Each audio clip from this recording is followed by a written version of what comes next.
In 1964, 38 New Yorkers watched through their windows as one of their neighbors was brutally murdered. Her name was Kitty Genovese, a 28-year-old woman. The Genovese incident, where a young woman coming home late at night from her work was assaulted by somebody who was one of those random, crazy people. Kitty was running up the block, and Winston Moseley ran after her until she reached the midpoint of the block, almost directly under this streetlight. Moseley caught up with her and stabbed her 4 times in the back. Her screams were loud, unmistakable, and reverberated throughout the entire area. Lights went on in the windows around the courtyard, so we know that people were seeing this. Nobody called the police. Somebody who lived on the 7th floor opened his window and yelled out, "What's going on down there?" When Moseley heard somebody yelling out, he ran back to his car. Kitty was still alive. She managed to get up. She staggers around the corner here, still screaming. People in that building heard her as well, and she collapses inside this hallway. There's one apartment above there. It was occupied by Carl Ross. Carl opened his door at the time that Moseley returns, and he saw the second attack taking place. And he did nothing. After stabbing Kitty another 8 times in this very hallway, the killer ran away, leaving Kitty to bleed to death. Eventually, a neighbor called the police, but it was too late. Kitty died before the ambulance could get her to the hospital. That shocked the city. Now, it's not that a person got murdered that shocked the city. That happens, sadly.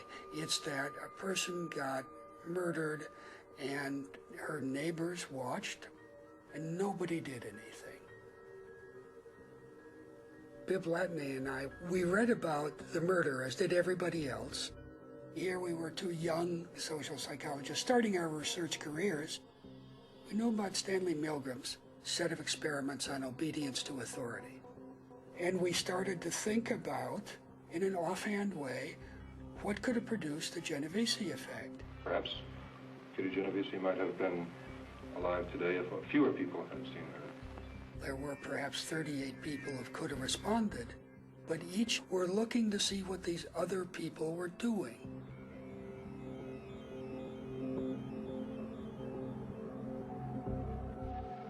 We decided to try to create a relatively ambiguous situation in which we could see how people responded.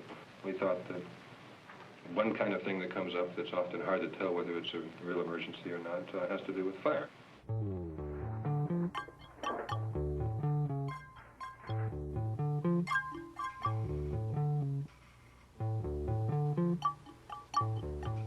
You see smoke coming through the vent, and it is ambiguous. What do you do? There's smoke coming out from under the door in that room where I was filling out the questionnaire. Almost everybody does that if they face the smoke alone. Now let's have you face the smoke with 2 strangers.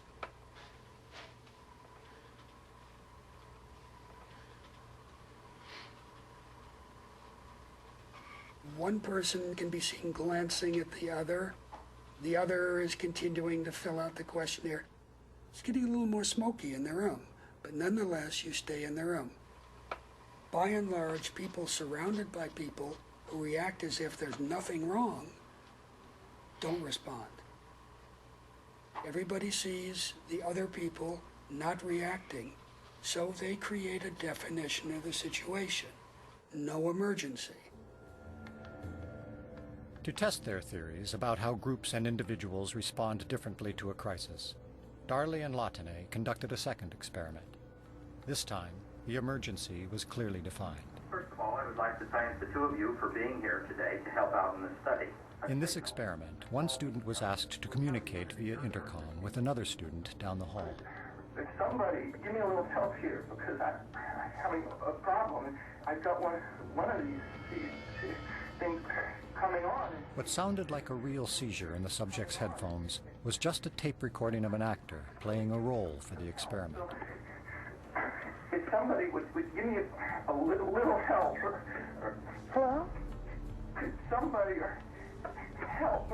If you knew there was nobody else but you to help, you got up, you opened the door of your room, and you headed off to find the person.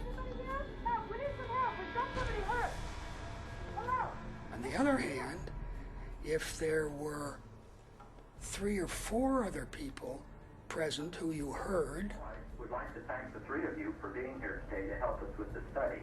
We are interested in learning. you are much less likely to respond yourself. Somebody give me a little help here. I'm having a real problem right now. Help me out. The responsibility any individual feels for helping is diffused when there are other people who could also help. So what can we say back to the bystanders in the Genovese situation? The first thing we can say, I think, is they got a bum rap. They were reacting the way that you or me might react in those situations. There have been many incidents like the Genovese incident since then, and there have been many incidents in which people who could help don't help.